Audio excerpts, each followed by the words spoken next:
صباح الخير، شلونكم؟ ايش اخباركم؟ كيف صحتكم؟ شو عاملين بهالدنيا؟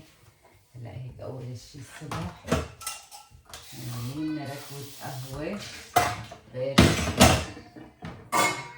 هلا بس يا لينو شوفوا ركوتي اغلي فنجان قهوة. بدي اشتغل واطبخ واشرب قهوة. وين هذا الفنجان؟ طبعا اعمل فنجان قهوة صباحي. انا لون اشرب زيتي، اشوف حلو الزيتي ولا اخذ هذا كمان تقريبا. لا خليه هات، لا هات لانه ركوة صغيرة عشان اغلي على نفسي، ما بدي اشرب هذا طبعا. خليني اساوي لي فنجان قهوة على رواق. وين معلقتي التشاتشون الصغيرة؟ أول شي نشرب فنجان قهوة على رواق. يا بسم الله، بس ما تنكب. ليش هيك عبيتها أنا؟ لبين ما تصير هيك أنا إيش بدي أساوي؟ بدي أجهز للأكل. عندي اليوم طبخة احترافية وخرافية. هلا أشوف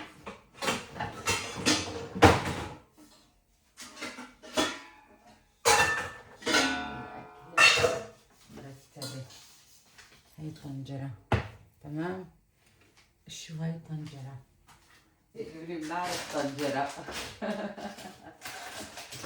أنا قبل ما أجهز أغراضي بفتح التليفون عشان شوي أعذبكم. بناخد بهاي الطنجرة يا حلوين كاستين عدس. إلى تغلي القهوة وتفوت. وخليني مشغلة ورا. هاي وحدة وهاي تنتين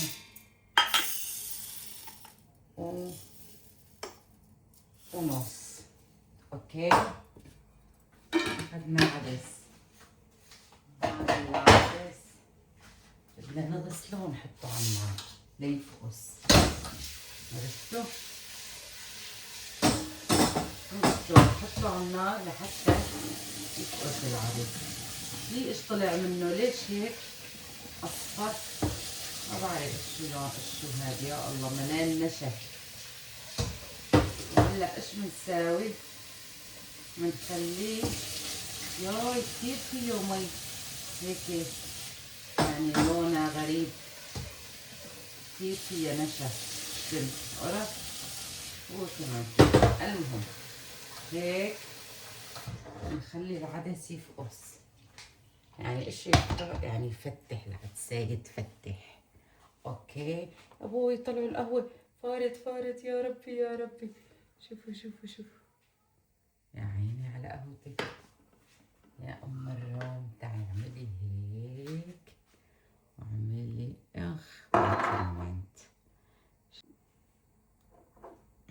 ما كملت معنا القهوة. شوفوا فنجان واحد بتطلع. ايدي احترقت.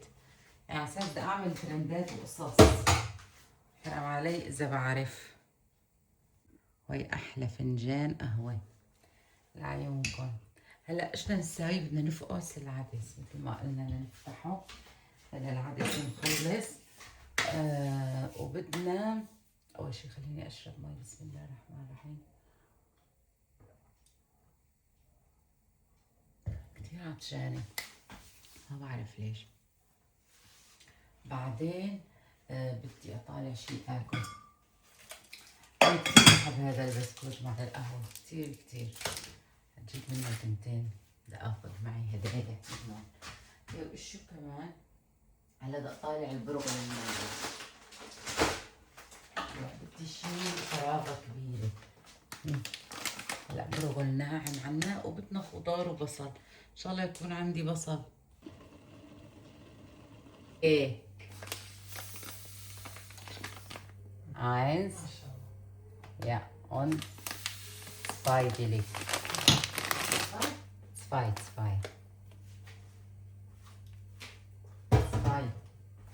Weil ich brauche viel.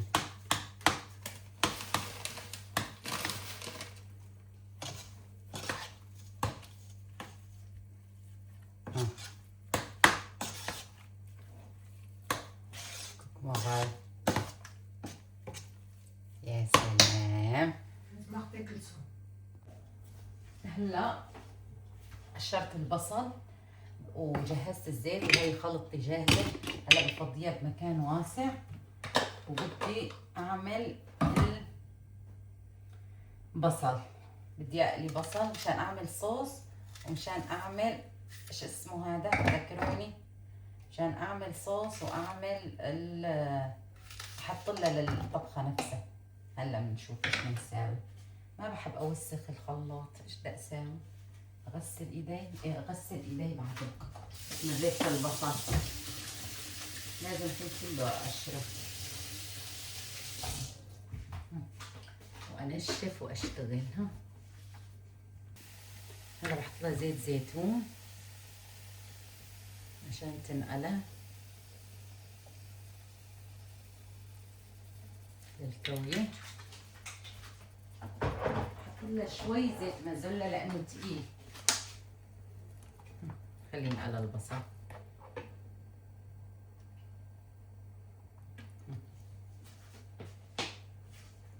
هلا بما ينقلى البصل بدي افرم البقدونس.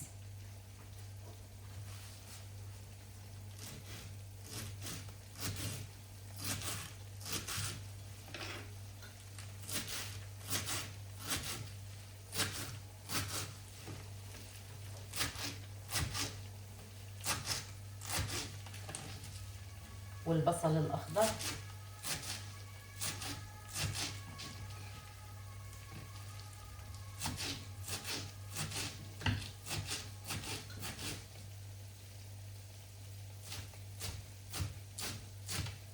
البصلة بدنا نتركها لتدبل بس، ما بدنا اياها كتير حمرا يعني، بس انه تدبل.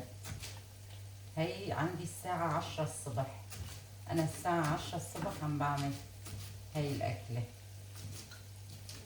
خطرت لي هيك ما بعرف. افرم البصل الاخضر كمان.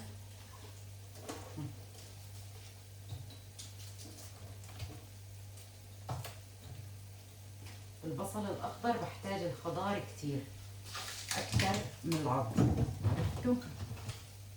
بدي اخضر.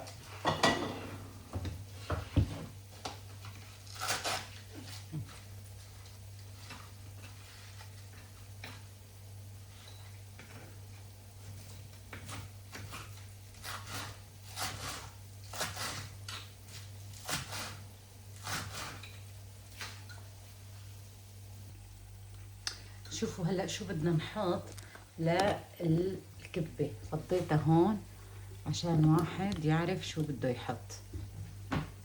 بحط لها اول شي كمون. فكرته كزبرة. كمون. بدنا نحط وقفي ندوقها شوي. بدها ملح شوي.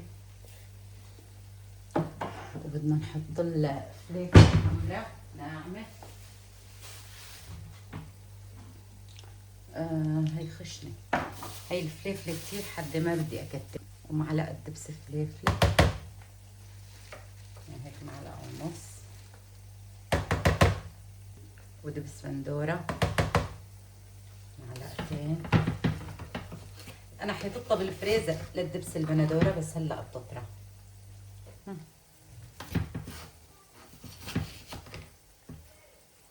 دبس بندورة مشان تصير حمرا. ايه خلاص. هلا ايش بنساوي؟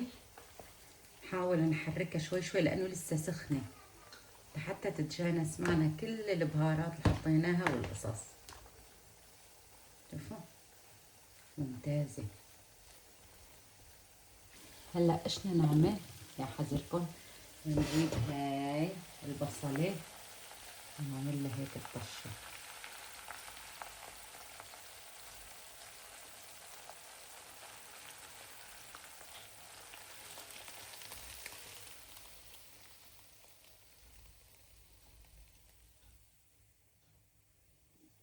ومنحرك نحرك أسرع. هذا سخن يا عيني عليكي يا أم الروح، غير شكل. بس بدي معلقة أكبر كان. ثواني. إيه ليش الواحد بيعذب حاله إذا في معلقة كبيرة؟ لأنه سخنة بالإيد ما بتقدري تعمليها. حصريا لازم هلأ بالمعلقة لحتى كلها تتجانس مع بعضها. إذا تبرد واحد بيقدر يتحكم. هلأ كتير صعب.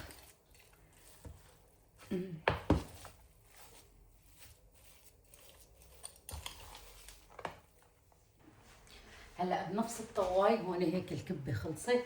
هلا بنفس الطواي شو بنعمل؟ بنرجع بنحط بصل. نحط بصل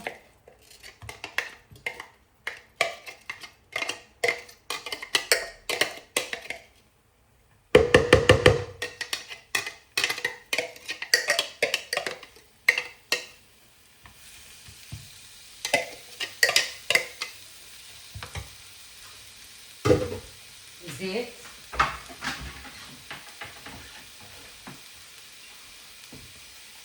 نحط بصل وزيت. بقرب لكم الكاميرا ونخليها تنقلى. خليها تنقلى لحتى هي بدناها تتحمص. شوفوا الماكينة ما طحنت على هي. خلينا نشيلها.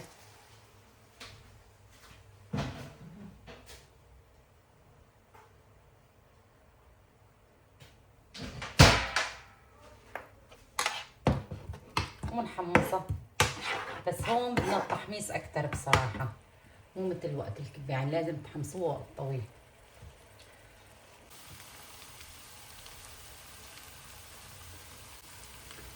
هلا بدي احط لها دبس فليفله فوقها، بس نقلت البصل منيح. هلا هون بحط لها دبس فليفله.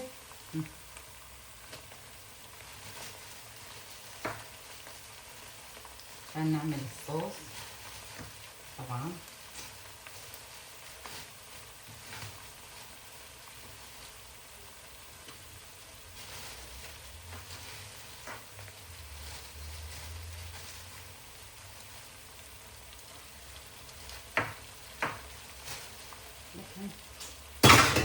ونقلي.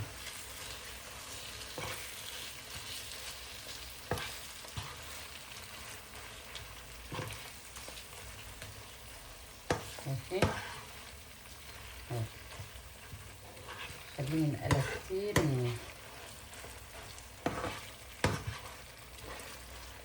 يعني بده شوية زيت لأنه قليل. حط له كمون.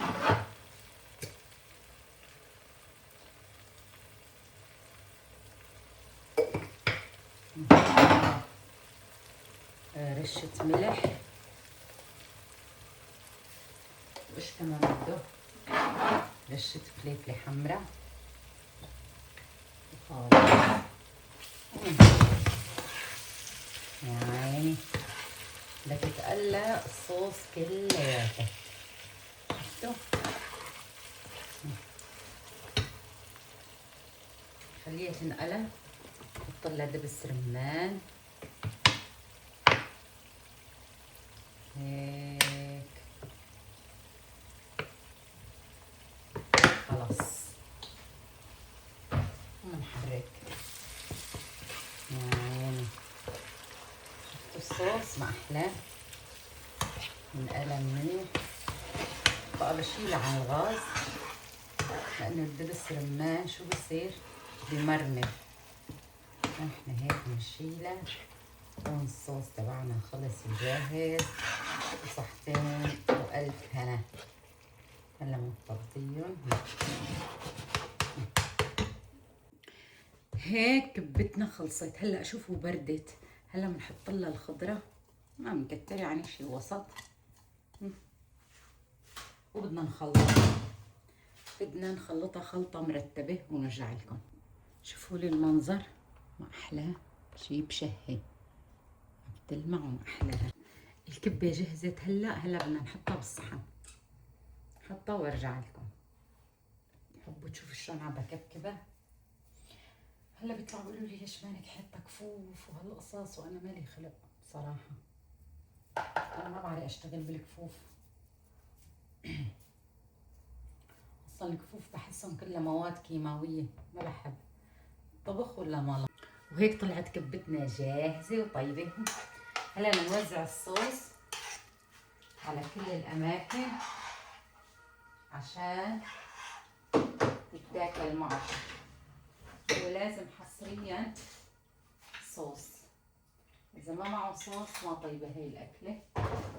طبعا ما ملحنا كثير عشان اللي ما بيحب. انا هلا طبعا بدي اوزعهم يعني، لانه رفقاتي كثير بيحبوا مني هاي الاكله. هاي صوص هون، ونحط معلقه صوص هون.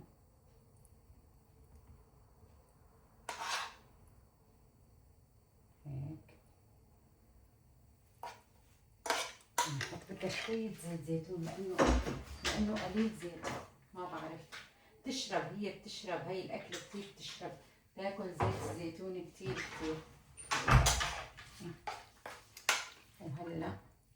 هلا هون ما راح كثير اوزع، لانه بدي احط بعلبه بس هيك للمنظر، عرفتوا؟ وهون كمان بدي احط هيك شوي عليها للزينة، مع شوية زيت يا عيني. شفتوا؟ هيك شغل المعلمين.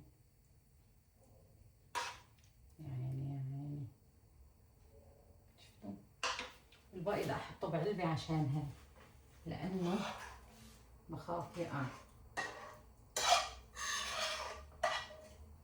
لانه بدي اخذها سكبة بدويتد سكبة، يعني بدي اخذها يعني لابوي، لانه ابوي كتير بحب هاي الاكلة. حطيتها بعلبة وباخذ له اياها. يعني خلينا ناخذ شوية زيت نحطها هيك كله تمام. شو قد بتحطي لها زيت بتشرب، تحسيها ناقصة زيت. والله هيك هي الاكلة. والله شوفوني عن قريب يا عيني على هالاكلات الطيبة. شفتوا؟ شوفوا يا عيني يا ام الروم، شي بشهي. وهون هيك خلصت كبتي وبدي اعمل غدا. هاي الكبة تقريبا مثل ما مقبلات رح تكون يعني، ايه، فيعني ما رح تكون وجبة اساسية، والولاد ما بياكلوها مثل مثلا الكبار. فقررت اعمل لحمة بالفرن، خضرة مشكلة سهلة وسريعة، وكمان ما بيحبوها الولاد على فكرة، بس لازم ياكلوها لانه اكل كتير صحي ومفيد الخضرة. يعني بفضل انه شوي اضغط عليهم شوي صغيرة انه ياكلوا خضرة لانه مفيدة. بس هو بتجي للمزبوط بيقولوا لك ما بناكل لا كوسة ولا باذنجان. بس ما بعرف ايش السبب اللي بياكلوه مع المحشي. يعني محشي بياكلوه، بس لما بتفرميها بهي الطريقة وبتعمليها بتقلك أنا ما باكل. يلا سبحان الله. بس هي يعني أكلة منيحة، وخصوصا الجو شوب يعني. هلأ واحد بده يدور هيك على أكلات باردة، مثلا تشربي جنبها عيران أو لبن. على فكرة حتى شو اسمها هاي الكبة بعدس اللي عملتها بأول الفيديو كمان بتتاكل، بينشرب حصريا جنبها عيران ونعناع أخضر وخضار، ويعني بتحطي وبتاكليها. تقريبا هي بتكون مثل الشكفتة، أو مثل إيش بيقولوا له هداك، ما بعرف، كسر هيك بيقولوا له بظن بالتركي، يج أو هيك شي يعني. بظن، ما بعرف إذا أنا بحكي صح ولا غلط. هلا هون في منهم بيقولوا لها خضرة مشكلة، وفي منهم بيقولوا لها كواج، وفي منهم بيقولوا لها 7 دول. وانا بعرف هلا الحلبية انا بتذكر بيحطوا لها حصرم بقلبها، وبيحطوا لها فاصوليا خضراء، بس انا ما بحب. انا بحط بس كوسة وباذنجان وبطاطا وبندورة، يعني 4 دول، 7 نقصناهم.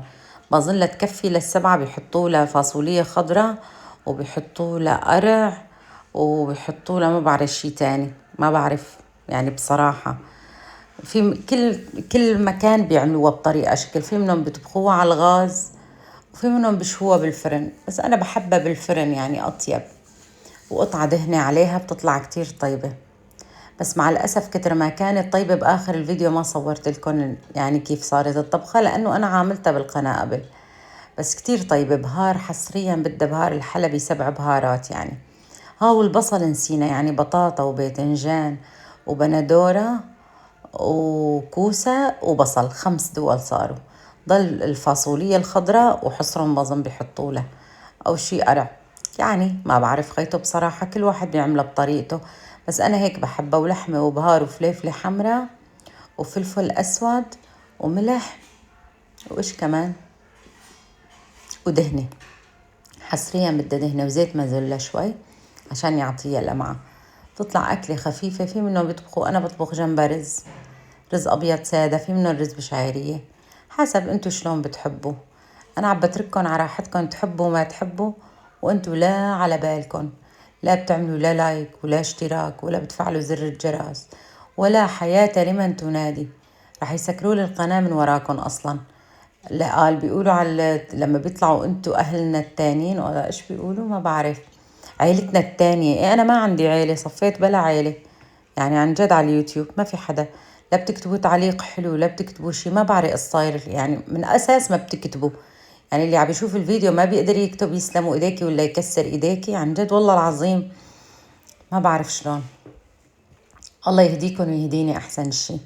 ما بعرف، ما عندي ابدا ابدا نو كومنت مثل ما بيقولوا، يعني ما عندي تعليق لإلكن. المهم فرمت لها فليفلة خضرا على الوش، هي ما بتتحرك ابدا. تحطوها بالفرن لساعتين بدون ما تحركيها، ولا بتضيفي لها مي ولا بتضيفي لها شي، لانه الخضرة هي بتطالع مي وبتستوي، بتسوي حالها بحالها، والدهنة بتتأمر والفليفلة بيطلع المنظر يا سلام. بعد ما تحطي الدهنة وتحطي الفليفلة وتفرمي لها بندورة تحطي لها على الوش، بتحطي شوي 7 بهارات على البندورة والفليفلة يعني والدهنة، بيطلع الطعم بجنن كتير كتير طيب. يا سلام، شوفوا لي المنظر. وفي منهم بيقطعوا شوي، بيعملوا هيك قراص كبابة بيحطوا على الوش، حسب يعني. هي بدها فرن السوق يعني أطيب بتطلع. هلا هون بعد ما خلصت قررت أعمل شوية كيكة، بس يعني لا تسألوني على المقادير لأنه أنا عاملة قبل. حطيت 5 بيضات و5 حبات بيض، وكاسة سكر، كاسة زيت، كاستين ونص طحين، 2 بيكنج بودر، وظرف ليمون بتشتروه من الالدي ولا من ليدل ولا من ريفة ولا من وين ما كان. هو مشان ما تبشري ليمون يعني، بس مشان يروح الزنخة وبيروح 100%. ايه، بخلط المواد هيك كلها كتير مع بعضها، وما نخلت هالمرة. كل مرة بنخل الطحين، بس هالمرة ما نخلته، كنت مستعجلة وقلت خلاص يعني يلا مرقية يا بنت عمليه على السريع. المهم كيك وياكلوا بصراحة. بس عملت جنبه كيكة الشوكولا، بس للأسف ما صورت لكم إياها. بس إيش طلعت كيكة يا ربي، كيكة بالبروتين، بالواي بروتين مع الموز. هون خلصتها للكيكة يعني. صحيح أحكي لكم، حطيت بالأرضية سمسم وحبة بركة، وبقلبه حطيت حب هال، كيك عادي بس حطيت حب هال بقلبه وجوز. اخر شي جوز على الوش. شوفوا لي المنظر يا سلام، والله نفشت نفشة غير شكل، مثل بدلة العروس، طلعت نافشة غير شكل. خصوصا هلا لما بقلبه، شوفوا المنظر يا عيني يا عيني. سمسم، حب هال، حبة سودا، جوز، يعني طعم خيالي. بتمنى يكون عجبكم الفيديو. لا تنسوني من لايك واشتراك يا جماعة، وتفعيل زر الجرس، وتعليق حلو وما حلو، المهم اكتبوا وخلصوني، بس ما بدي منكم شي يعني. رح يسكروا القناة، مبسوطين انتو بهالحالة مثلي؟ شكرا لكم وشكرا لكل اللي عم يعمل لي لايك. بشوفكم على خير وباي باي.